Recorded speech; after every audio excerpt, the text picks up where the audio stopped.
Rainy early morning. Stacy Harley opened the back door of the restaurant and froze. There was a man lying next to the trash, covered in blood. His body was partially soaked, and the flickering light in the alley revealed a swollen, battered face, almost unrecognizable.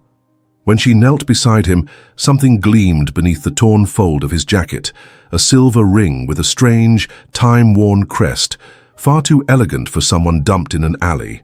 Stacy frowned. Who was this man, anyway? Her heart was pounding, trying to figure out if he was still alive.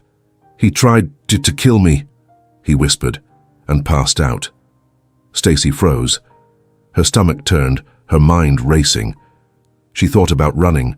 She thought about calling the police. She thought about everything, except what she actually did. She looked around. Not a soul. Just the sound of rain and the dripping trash hitting the asphalt. With a sudden impulse she couldn't explain, she slid her arms under his shoulders and pulled. Slipped once, dropped to her knees, got back up. His weight was too much for her slim frame, but she didn't stop. She dragged his body to the side door, where there was still an old blanket used to mop the freezer floor.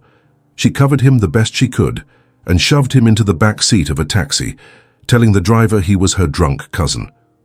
No one asked anything. In some neighborhoods, no one ever does. When she got home, she pushed the door of her small apartment open with her shoulder, dropped the keys on the table, and laid the man on the couch. The fabric stained with blood almost instantly. His body trembled. His breathing was irregular, but still there.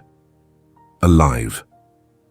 She ran to the closet, grabbed a sheet, a face towel, and an expired bottle of liquid soap, filled a basin with warm water and started cleaning his wounds, one by one. There were cuts on his forehead, scratches on his neck, deep bruises on his ribs, and an uglier gash on his abdomen. But it didn't look fatal, at least not yet. As she tended to his wounds, thoughts pounded in her head. Who is he? Why was he there? What if someone's looking for him? What if he's dangerous? But no question came with an answer. Suddenly, 3 soft knocks at the door. Stacy's heart jumped. She rushed over, covered the man with the sheet, took a deep breath, faked calm, and opened the door. Mrs. Celia, from the apartment next door, stood there in her purple satin robe, holding a mug. "You're home early today, Stacy. Everything okay?" "Yeah, had to leave earlier today." "That's odd, I just saw you come in." The woman tilted her head, trying to peek over Stacy's shoulder. "I just made a quick stop at the market before, you know. Needed something for the pain." "Yeah, smells like medicine. You sure you're okay?" "I'm fine. Just a bit of a cold." "Well, if you need anything, just holler," Celia said, slowly backing away, still looking suspicious. Stacy closed the door gently, locked it, rested her forehead against the wood for a moment, trying to catch her breath. Then she returned to the couch. The man was still unconscious, but his breathing seemed calmer now. His face, even bruised, had something familiar. Maybe it was just exhaustion making it all feel like a strange dream. But there was something about him she couldn't look away from. She sat on the floor, back against the wall, hugging her knees. She had no idea who he was, but she knew he was her responsibility now, at least until she could make sense of what had just happened. The sky was still dark when the sound of a fight from the upstairs apartment broke the silence. Familiar voices, neighbors who argued about everything, always at 5 in the morning, always yelling. Stacy opened her eyes, still on the living room floor. She'd slept right there, sheet pulled up to her shoulders, a basin of cold water beside her. The man was still unconscious. She stood slowly, body aching. Walked to the kitchen and started a pot of coffee. The smell filled the small space, briefly masking the tension that had hung in the air since the early hours. Stacy looked at the couch. The man hadn't moved. He was breathing, but completely still, like his body had hit pause. "How am I supposed to go to work now?" she muttered. "If I miss one more day, Bob's gonna fire me. Then what?" She leaned on the sink and looked at the calendar on the wall. June 9th. Rent was 4 days late. The building manager's note still taped to the fridge. Final notice. She opened her wallet. $43 in small bills. That was all she had. She thought about calling 911, but she didn't know his name, didn't have an insurance number, What if she got billed for the ambulance? She could barely pay for gas. Worse, what if someone found out she'd brought him home without telling anyone? She ran a hand through her hair, frustrated. Back in the living room, she sat beside him and studied his features. Even bruised, there was something about him that didn't match his surroundings. His hands were large and well kept, nails clean. His stubble was light but trimmed, different from a man living on the streets. She reached out and gently touched his wrist, warm, alive. "I must be out of my mind," she said, shaking her head. "One day I'm cleaning a clogged bathroom. The next, I'm taking care of a stranger. What a phase." She stood and walked to the closet, took out her work uniform, black pants, t-shirt with the restaurant logo, and laid it on the bed. Checked her phone. 4 missed calls from Bob. No messages. She sat on the edge of the bed and took a deep breath. Her throat ached. Her body begged for rest. But there was no time. "God," she whispered, closing her eyes. "I know I haven't been praying like I should, but if you're listening, help me figure out what to do." Suddenly, a rough cough broke the silence. Stacy jumped to her feet. The man stirred. His head turned slightly, eyes fluttered open for a second, then closed again. Hey, can you hear me?" she asked, moving closer.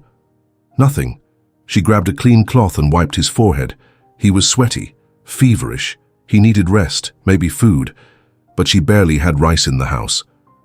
She went to the kitchen, grabbed the last pack of crackers, filled a glass of water, and set it on the coffee table. Her phone buzzed. "Stacy, if you're not here by 7, don't bother coming back." "Bob." She looked at the clock. The hands seemed to mock her.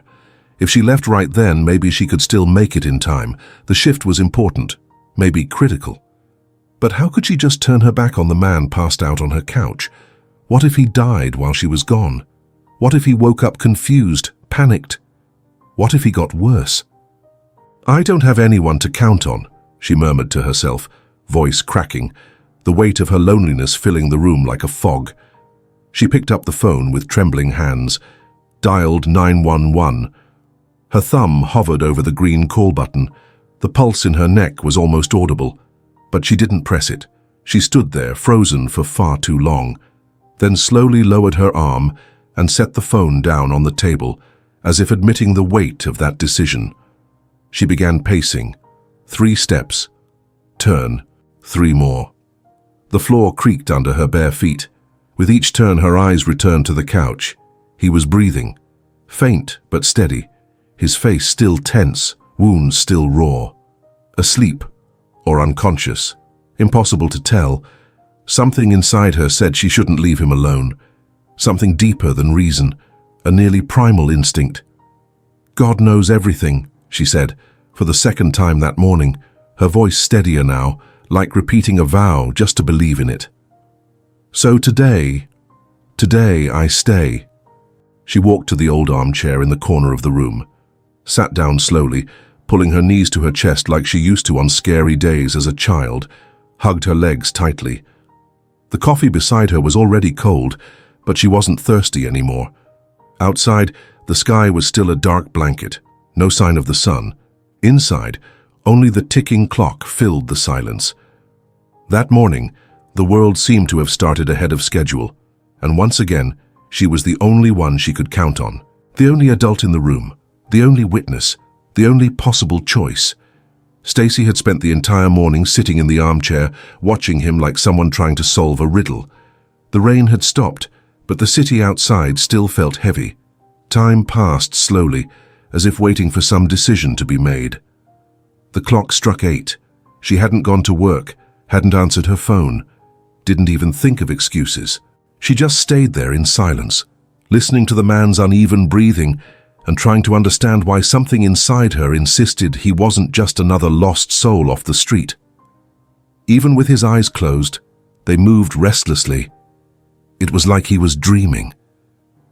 And while she tried to move forward with the little she had, he, even unconscious, seemed tethered to something pulling him back. A past that refused to be forgotten, a past that was starting to surface. Unconscious memories tried to return. The metallic clinking of silverware filled the dining room. The atmosphere was upscale, but the air was heavy. Mitchell Collins' tailored suit, stared at the glass in front of him. Around the table, executives in their best versions smiled like nothing in the world could touch them. But he felt it. He knew. Something was wrong that night. A toast was proposed, glasses raised. "To the future of Collins and Drake," said Alan, his adoptive brother, wearing a smile that never reached his eyes. Mitchell smiled back. On the outside, he remembered that dinner like he was still there. The cold silverware, the sense of being watched, the subtle delay of the security guard who was never late. This wasn't just a business dinner. It was a setup. He just didn't know how deep it went. Alan's words came back in flashes, the conversation that moved too fast, the contract no one wanted him to read carefully, and finally the look from his right-hand man, Michael, turning away at the last second, a look that knew but couldn't speak. After dessert, he left. Needed air. Walked to the parking lot, sent a message to an old business partner, and then blackout. A blow to the back of the head. Then darkness. Mitchell stirred on the couch, in the present. His body ached. The world still spun as he opened his eyes. He saw a peeling ceiling, a dim light, the smell of stale coffee. He tried to sit up, but his chest burned. His rib protested. He dropped back onto the makeshift bed. On the side table, an empty mug and a half-eaten pack of crackers. The sound of soft footsteps came from another room. Stacy appeared with a towel in her hands. She froze when she saw him halfway up. "Hey, slow down. You've got a fever. Trying to die in here?" He tried to speak, but was racked by a heavy cough. The pain made him squeeze his eyes shut. She walked over and placed the damp towel on his forehead. "I don't know who you are or why you're here, but don't die on my couch. That's all I ask." Mitchell stared at her for a moment. This woman knew nothing about him, and yet she was here, taking care of him. Alone, she stepped back, trying to keep her posture firm, but inside she was a mess. She had a stranger in her living room, a hurt stranger, and no plan for what came next. The front door creaked softly. It was Mrs. Celia, pushing a bag of bread through the opening. "Thought you might need it," her muffled voice came through. Stacy sighed. She knew the neighbor was watching everything. She also knew it could come at a cost. She picked up the bread, popped 2 slices in the toaster, and glanced over at the couch. On the corner of the table, between overdue bills and a marked-up calendar, lay the building manager's note. Final notice, eviction in 3 days. She looked at the unconscious man. His name was still a mystery, but the impact he had made there wasn't. Mitchell opened his eyes for the second time that day, gasping. The light coming through the window was dim, but bright enough to blind him momentarily. He blinked slowly. His head throbbed. His body ached. When he tried to sit up, a sharp pain knocked him back onto the couch with a hoarse groan. Stacy walked in at that moment, holding a mug of hot tea. Hey, take it easy," she said, setting the mug down and rushing to him. "Trying to break yourself all over again?" He looked at her, confused, trying to remember where he was. His eyes scanned the cramped space, the walls stained from leaks, the smell of cheap soap mixed with old coffee. The towel on his body was damp with sweat. Where am I?" "In an apartment too small to keep secrets," Stacy replied, sitting on the edge of the couch. "I found you dumped near the dumpster behind the restaurant, bloody, unconscious, and saying someone tried to kill you." Mitchell brought his hand to his head. The memories came in short, disconnected bursts. The alley, the pain, the darkness. "How many days?" "3. And you haven't even said thank you once."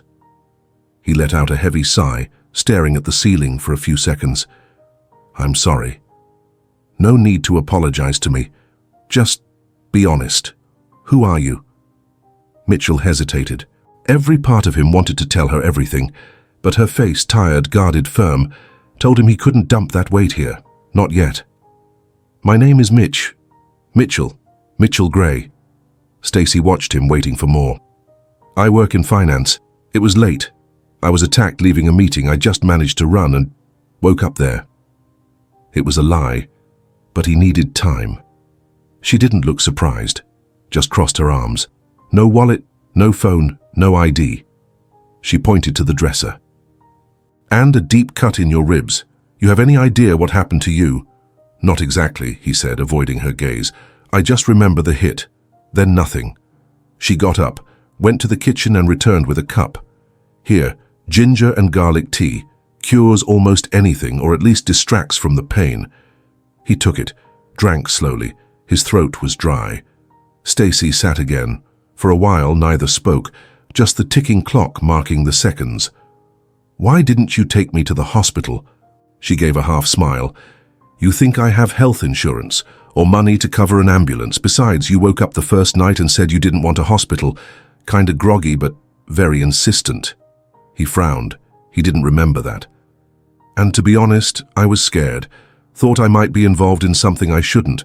But I also couldn't just leave you there. Mitchell drank another sip. Bitter, but oddly comforting. She stood and walked to the window. The city was already awake. Cars honking, distant sirens.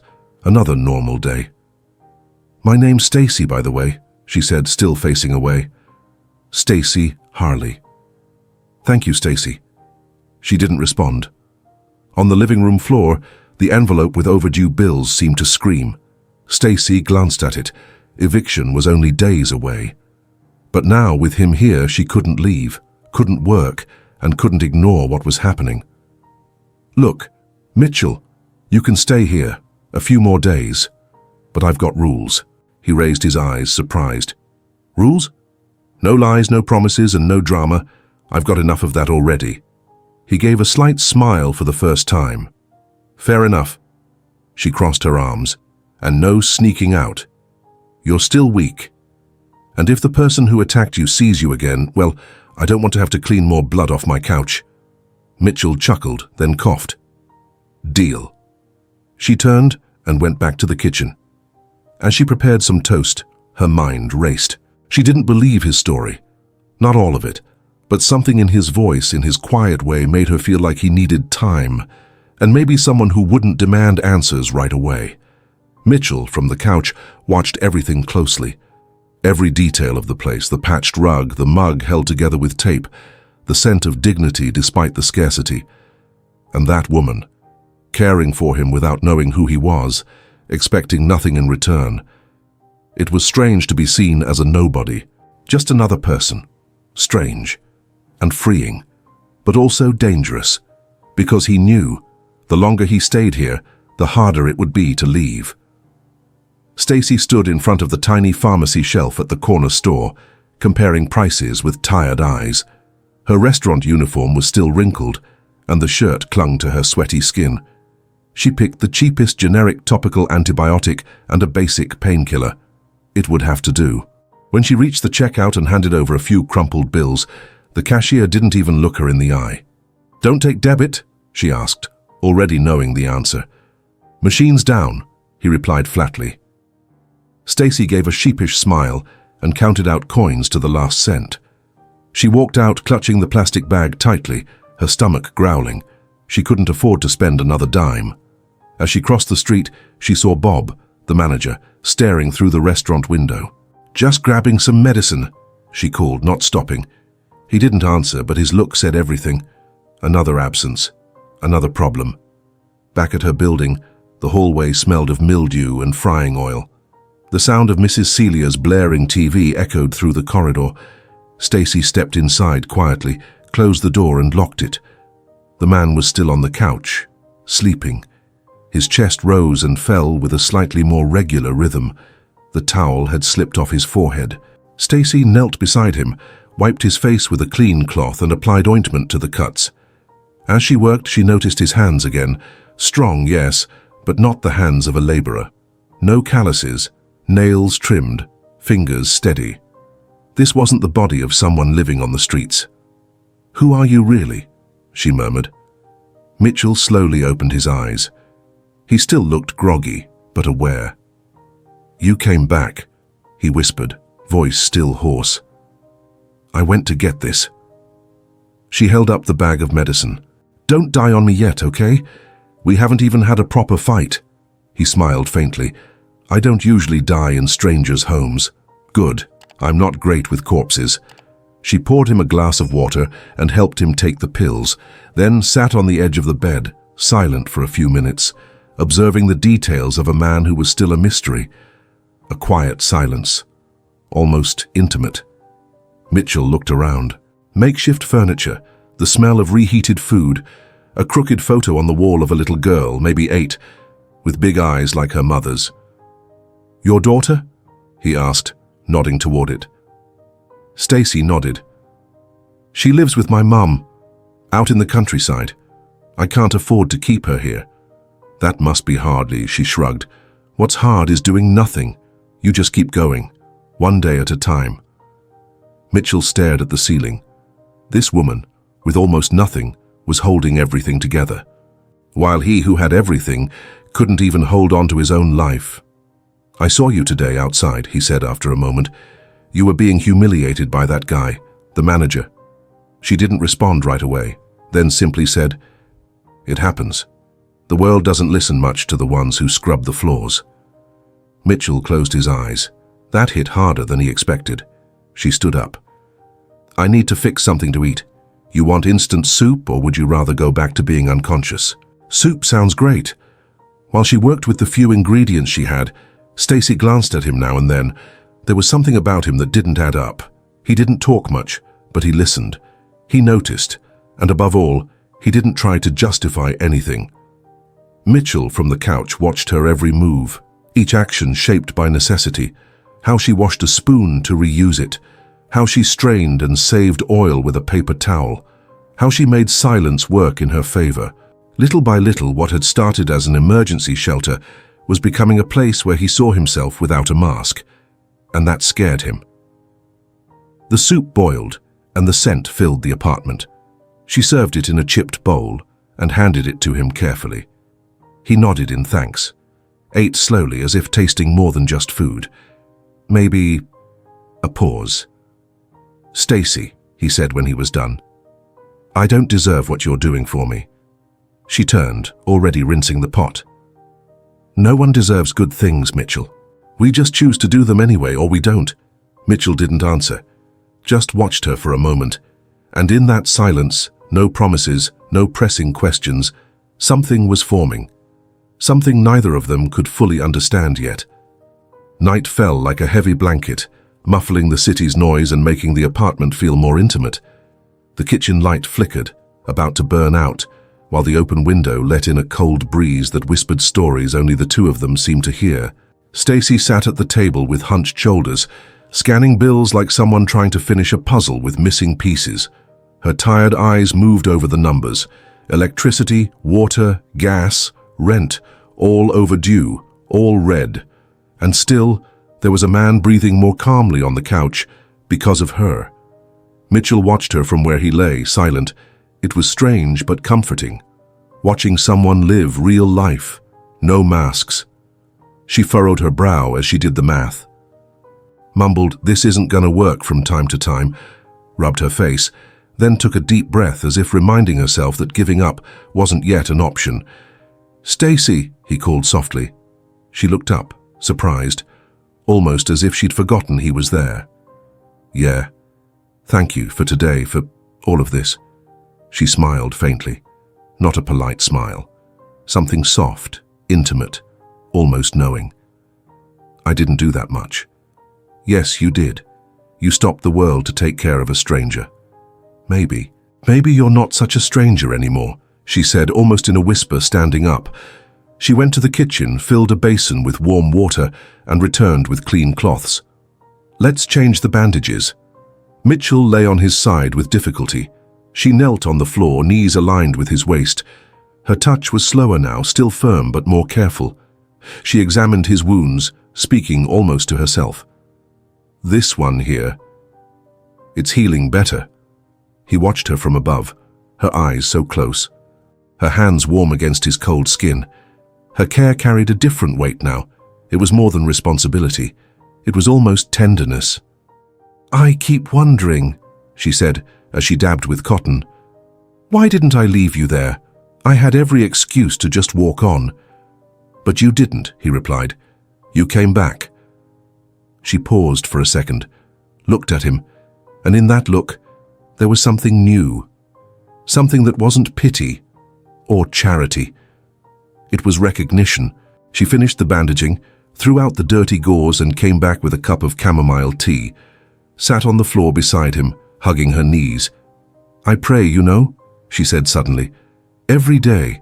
Sometimes I think God's tired of me, but I keep talking, keep asking, keep thanking."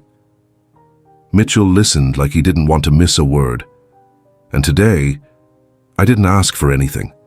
I just thanked him that you didn't die in here." She laughed lightly. "Would have been terrible for my rent, but worse for my heart." He smiled, a slow, sincere smile, the kind he wasn't sure he could still make. "You have a weird way of saving people, Stacy, and you have a weird way of showing up in people's lives." A silence settled between them, not heavy but thick, warm. Mitchell slowly reached out, hesitating, and touched her fingers where they rested on her knee.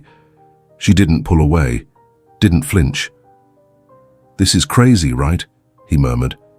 "Yeah, but it feels right." She turned her hand slowly, intertwining her fingers with his. No rush, no words, just presence. Outside, a car sped past, but neither of them moved. She stood slowly, not letting go of his hand, and said, "Good night, Mitchell." "Good night, Stacy." And when she released his fingers, the touch remained. She lay down on the mattress in the corner. The radio played a slow 90s song. Mitchell stared at the ceiling, his hand resting where hers had been. And in that moment he knew. He didn't just have shelter anymore.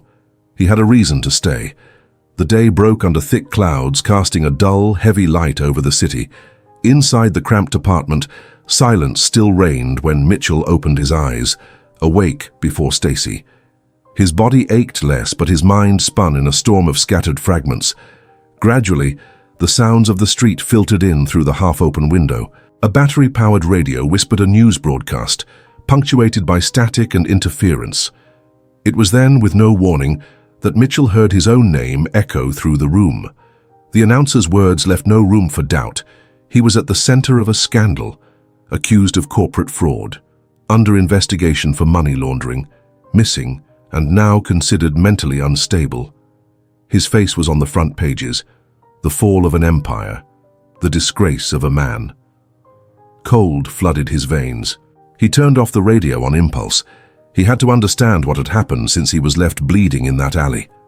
Grabbing the old coat by the door, he slipped out quietly and wandered the streets until he found a payphone hidden behind a shuttered newsstand. With a few forgotten coins in his pocket, he dialed a number he hadn't used in years. The call hit him harder than he expected.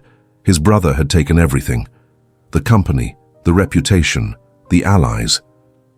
The documents he presented made Mitchell out to be unstable, paranoid, out of control. And as expected, no one dared to question it. Returning to Stacy's apartment was like crossing between two different worlds. Out there, he was the villain. In here, he was just a lost man.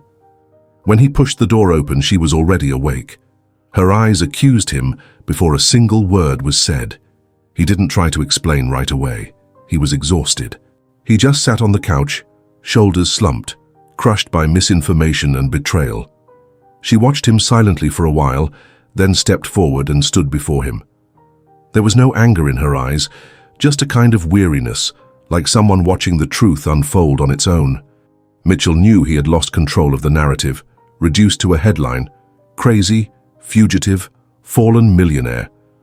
But Stacy still saw someone who had bled, someone who ate thin soup in silence, someone who listened to her pray at night. In that moment, something shifted between them. The initial suspicion gave way to a feeling hard to name. Not full trust, but the beginning of something. A silent alliance, stitched together by glances, gestures, and presence. The world outside burned with scandal, lies, and ambition. But in that stifling room that smelled of ointment and stale coffee, Mitchell felt what he had lost. Solid ground, truth, dignity. And for some reason, he also felt like he was starting to regain something he didn't even know he needed. He didn't have evidence yet, or a clear plan. But when he looked at Stacy, he knew he had to begin with the truth, and with the quiet pact that, without words, said, "Stay alive." The afternoon passed slowly, as if time itself was still recovering. Inside the apartment, Stacy and Mitchell shared the same space, but their thoughts drifted in different directions. While she washed the few breakfast dishes, Mitchell cleared away used bandages, folded the blanket, and pushed the couch back into place. Small tasks that, in that moment, felt like victories, each one a quiet attempt to say, "I'm still useful." The TV remained off, the radio silent. Between them, an unspoken agreement. The outside world would stay outside, at least for today. Mitchell approached the window and looked out at the neighborhood. Everything felt different now, more human, more real. The neighbor's laundry on the line, the old bike belonging to the kid next door, the dog napping by the trash. It was simple and somehow comforting. In the kitchen, Stacy set a plate in front of him, rice and eggs. "It's what I've got," she said, sitting across from him. He looked at the plate, then at her. "Thank you." They ate in silence, the kind that didn't ask for explanations, almost familiar. After the meal, Mitchell stepped into the hallway. He needed air, sat on the steps, staring at the ground. A neighbor passed by, eyeing him suspiciously. He didn't react, just waited for the world to slow down. When he came back, Stacy was on the floor sewing. It was an old blouse, worn at the edges, but the care she put into each stitch said everything about what she valued. He sat nearby. "I trusted him," he said quietly. "My brother. He knew everything about me." Stacy didn't look up. She kept sewing. Sometimes the ones who know exactly where it hurts know exactly where to strike. Mitchell swallowed hard, looked at her hands, steady, hands used to work, to fighting, to real life. She paused for a moment. "Are you going to keep running?" "I don't know yet. Decide soon. Life doesn't wait." Later, when the light flickered, Stacy lit a candle. The flame trembled in a glass cup, casting shadows on the walls. Mitchell helped with the dishes, in silence, took the plates, dried them carefully, placed them on the table. The routine, as simple as it was, anchored him. It felt more real than any boardroom. That night he couldn't sleep. Got up quietly, went to the kitchen drawer and pulled out a forgotten sheet of paper. Sat at the table and started writing. Scribbles, loose words, fragments of something that might one day become a plan. Before lying down, he paused by the mattress where Stacy slept. She breathed slowly, her face calm under the blanket. "Stay alive," he remembered. And in that moment, he understood. That choice was harder than any revenge. But maybe, just maybe, it was the only one worth making. Sunday arrived stifling and heavy.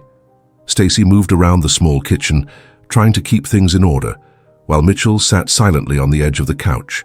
Their routine had settled into a rhythm, like an informal pact of mutual survival that had somehow found balance. After lunch, she stepped out to bring a plate of food to Mrs. Celia, something she did from time to time. The old woman, always eager for news, greeted her with a curious smile. "Did you hear the big news?" Celia said, fanning herself with an old newspaper. "That millionaire who disappeared. Some guy named Mitchell Collins." Stacy froze at the name. She feigned disinterest. "He disappeared, why?" "They're saying he stole billions, vanished into thin air. Look at this magazine." Celia pointed to a forgotten issue on her nightstand. On the cover, the photo, the face, Mitchell. Stacy picked up the magazine slowly, as if afraid to confirm what she already suspected. Same eyes, same restrained expression. Then the headline, "Mitchell Collins, the missing millionaire." Her hand trembled. She said nothing more to Celia. Walked back home in short steps, as if the ground itself might give way. When she opened the door, Mitchell was already looking at her. He knew. "You lied to me," she said, dropping the magazine on the table. He didn't explain right away, just stood, slowly. "I'm not that man anymore." "That's not what it says here," she pointed. Mitchell looked down. "I was betrayed. All of it." It was set up by my brother. And you thought hiding that would protect you. I thought no one would believe me. Stacy took a deep breath. Her chest felt like the whole world had collapsed inside it. She looked around the apartment, the corners, the mattress where he slept. Everything suddenly felt smaller, more suffocating. I have a son, she said, voice cracking. And you brought all of this into my home. Mitchell stepped closer. If I leave now, I die. They'll finish what they started. The silence between them was sharp. Stacy ran her hand through her hair, trying to think. She wanted to scream, to throw him out, to erase the last few days. But she couldn't, because despite everything, he had bled here, slept here, eaten the same rice and eggs. She turned away, hiding her face. You have 2 days. After that, I can't anymore. I understand. No lies, no promises. She paused, steady. And don't drag me into this. Mitchell nodded. She didn't cry, but he saw it. That day something shifted inside both of them. The apartment felt darker that night, even with the lights on. The air between them had changed, not from shouting or fights, but from the weight of what no longer needed to be said. Mitchell sat on the floor, leaning against the wall, staring ahead, but seeing nothing. The world he once knew had been ripped from him. Stacy kept herself busy, washing what was already clean, organizing what didn't need it. Her way of holding on to control. Because fear she already knew too well. Finally he spoke, not looking at her. My brother tried to kill me. Stacy paused mid-motion, drying a glass, but she said nothing. He drugged me, left me unconscious, sent 2 men to dump me outside the city. It was supposed to look like an accident, a convenient disappearance, but something went wrong, and I got away. He turned toward her. All of this. It was him. It always was. Stacy moved closer, but kept her distance. Her gaze was hard, but not without feeling. And why now? Why would he do this to you? Money, control. I was going to expose something. He beat me to it, burned me first. Mitchell looked down. His shoulders trembled, but he didn't cry. I trusted him. Since we were kids. He said we were family. I believed him. Stacy crossed her arms, hugging herself. She didn't know what to say, because deep down, she knew exactly what it was like to cling to a lie, just to feel something like love. She turned away, running a hand through her hair. What are you going to do? She asked, voice low. I'm still trying to remember who I was before all this. Night settled in, heavy. Stacy made coffee more out of habit than need. She left a cup on the table and went into the bedroom without another word. Mitchell stayed in the living room, staring at his reflection in the dark window. There was no suit, no boardroom, no power. Just a man, too broken to recognize himself. The doorbell rang. He hesitated. Stacy returned quickly, motioning for him to step away. It was Mrs. Celia. Hey, sweetheart, I forgot to return your dish, she said, smiling. Her eyes narrowed when she saw Mitchell sitting inside. Oh, everything okay? Yeah, Mrs. Celia, thanks. Good night. Good night, dear, she replied, casting another curious look before walking off. Stacy shut the door slowly, let out a long sigh. She can smell secrets. She won't let it go. I can leave, Mitchell offered, standing. No, now that I know who you are, I also know you wouldn't last one night out there. Maybe that's for the best. For who? He didn't answer. Sat back down, elbows on his knees, face in his hands. The clock read nearly midnight. Stacy's son hadn't returned from her mother's house. It was rare for her to leave him there, but that week, unsure what might happen, she chose to keep him away from the chaos. Mitchell walked to the kitchen, grabbed the now cold coffee and drank it like punishment. The bitterness matched the night perfectly. What else did he take from you? Stacy asked, the question escaping before she could stop it. It took him a few seconds to reply. My mother, my name, my peace. She nodded, not because she had the words, but because she understood pain even without them. I don't know who I am anymore, and that's terrifying. Yeah, but maybe that's where we start over. Stacy went to bed. Mitchell stayed up. In the early hours he wrote, again like the night before, but now the scribbles had names, tasks, dates. A plan was forming, even if flawed. A will to survive, not for revenge, but to deserve the shelter he'd been given. Before lying down, he looked at the spot where Stacy usually sat to sew and thought, if she can live with so little, maybe I can live with truth. The next day began grey. The sky looked ready to collapse but held back the rain, as if it didn't want to disrupt anyone's routine. Inside the apartment, the silence was the same, but something in Mitchell had shifted. He couldn't quite explain it. It was as if the anger had been replaced by something else, not a hunger to reclaim the top, but a quiet need to get back on his feet. Stacy had left early for another long shift at the new restaurant, where she'd landed a part-time job. She left a note on the stove. There's rice in the pot. Don't touch the gas. I'll be back at 2 p.m. Mitchell was alone in the small space. He studied every corner like he was seeing it for the first time. The crooked nails holding up the improvised clothesline, the mold stains creeping down the ceiling, the cracked tile above the sink.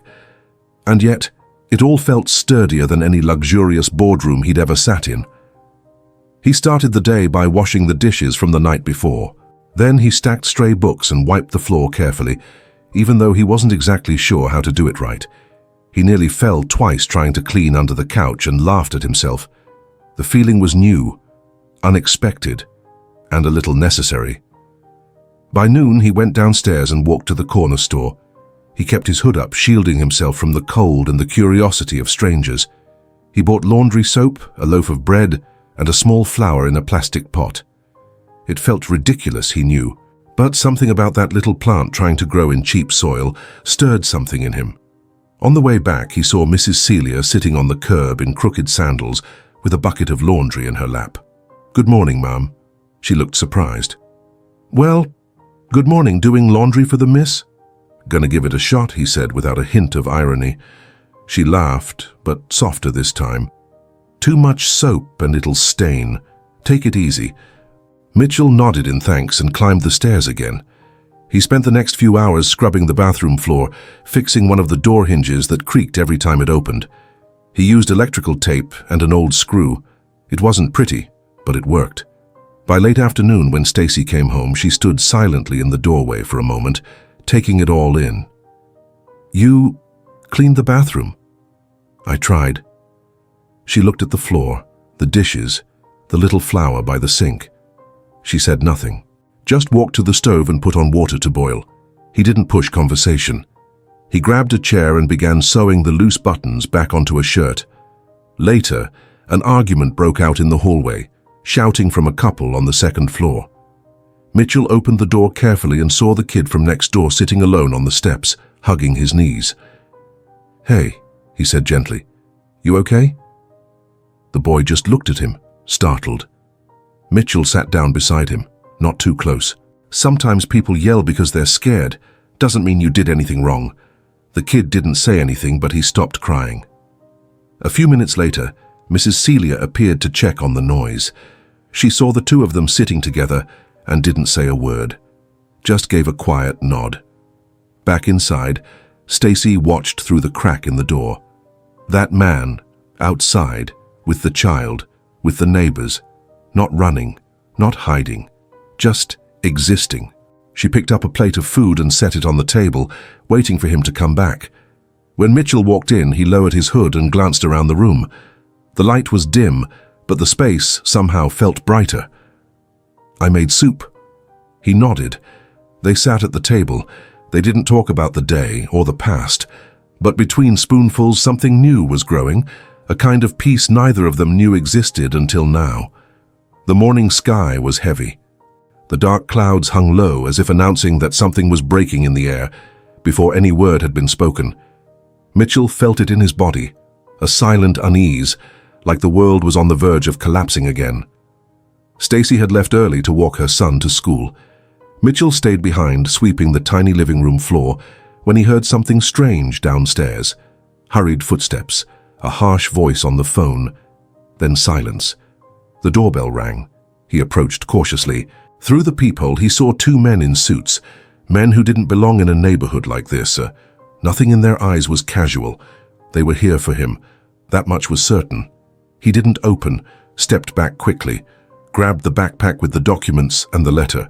He'd prepared everything in advance, ran to the bedroom, thought about escaping through the back window, but heard the front door of the building being forced open downstairs.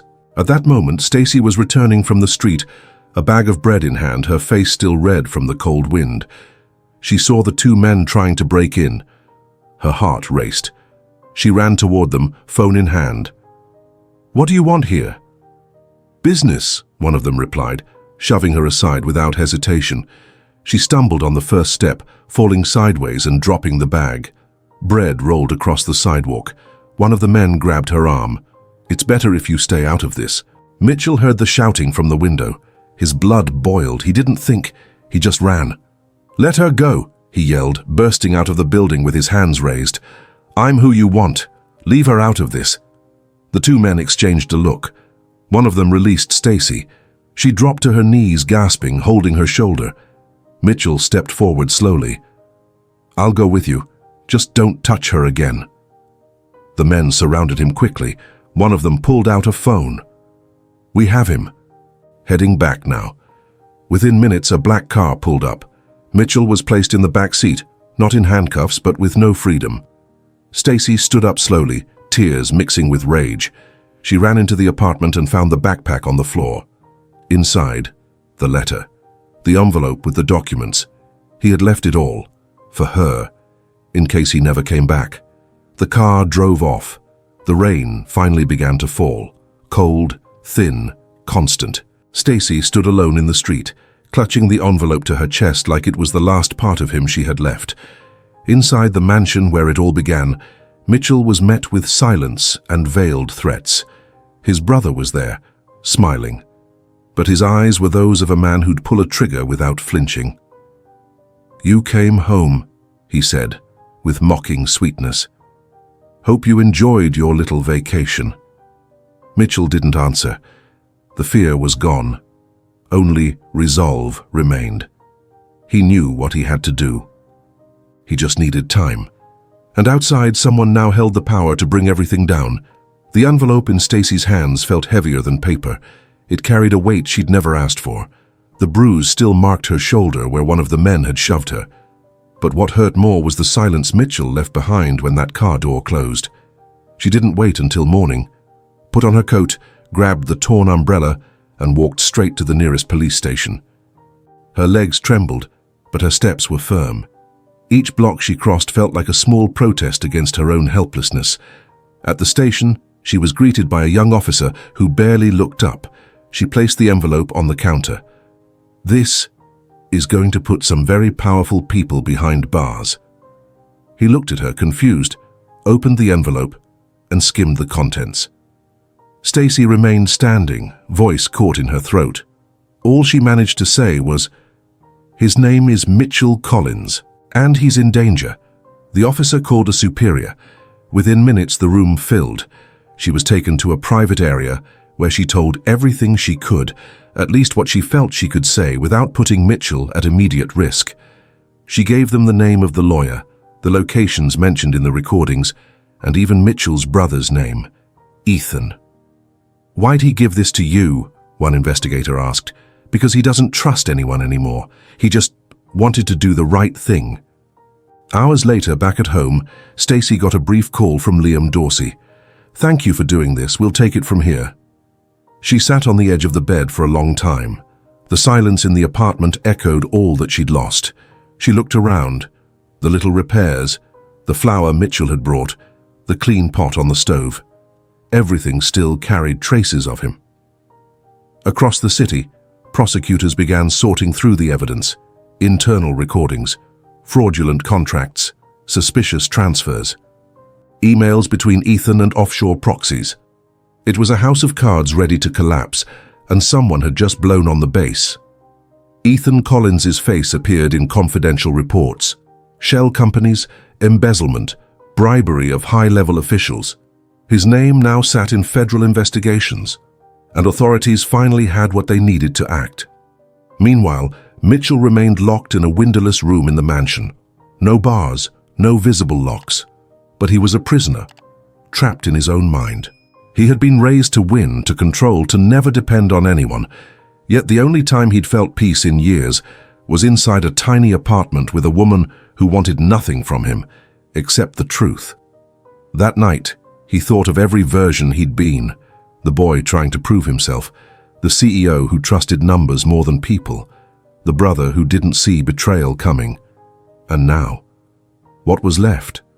What remained was the touch of her hands cleaning his wounds without knowing who he was, the smell of burnt coffee in the morning, the way she prayed at night thinking he couldn't hear. Mitchell took a deep breath, his eyes wet, but no tears fell. He knew his life was changing, and he knew that woman, with all her quiet strength, had been the turning point. She saw him at his worst, and still she stayed. It wasn't about debt, it was about connection, about humanity. And now he had to go back, not to repay anything, but because something had been born there, something he could no longer pretend didn't exist.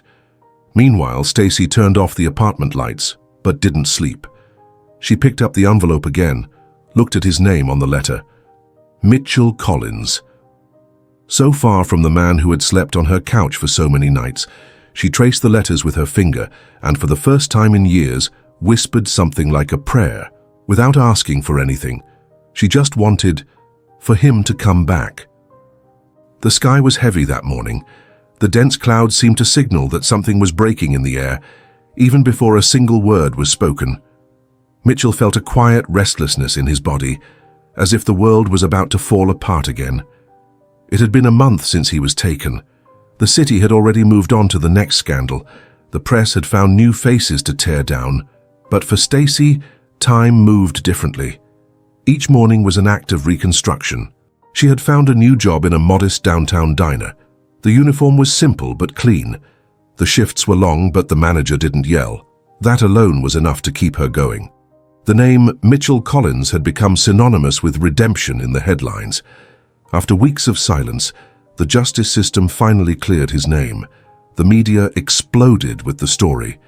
Billionaire betrayed by brother brings down corrupt empire. Stacy read the article as if it were about someone else. She folded the newspaper and kept wiping down the tables.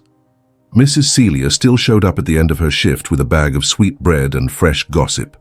But Stacy smiled less, slept early, worked hard. Not because she had to, but because she didn't know what else to expect anymore. Work helped keep the emptiness in order. That afternoon, she was drying silverware in the back sink when she heard the door open. A customer had come in. The place was nearly empty. She didn't look right away. When she finally did, she saw a man standing at the counter. Grey coat, clean shave, steady but tired eyes. He looked different. It was him. Mitchell. She froze. His eyes were there, as they always were, quiet, but full of meaning. He didn't speak right away, just walked toward her calmly, hands in his coat pockets. "You saved me without asking for anything." His voice was still soft, but steady. "Now I want to ask, can I stay?" Stacy didn't respond immediately. She just looked at him. The man who'd slept on her couch, who scrubbed the sidewalk, who disappeared.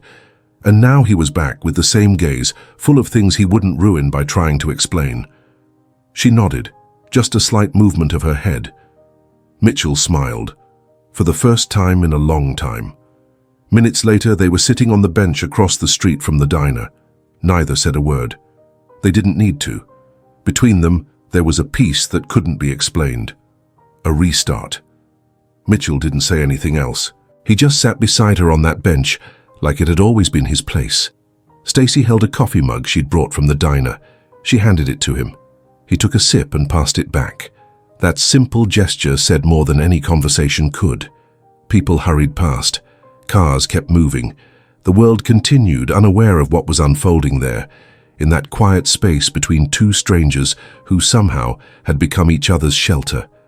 The wind lifted dry leaves from the sidewalk. The afternoon cooled. Mitchell took off his scarf and, without a word, wrapped it around her neck.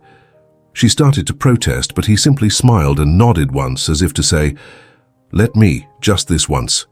Stacy looked at him, and for a moment allowed herself to really see that face marked by so many battles.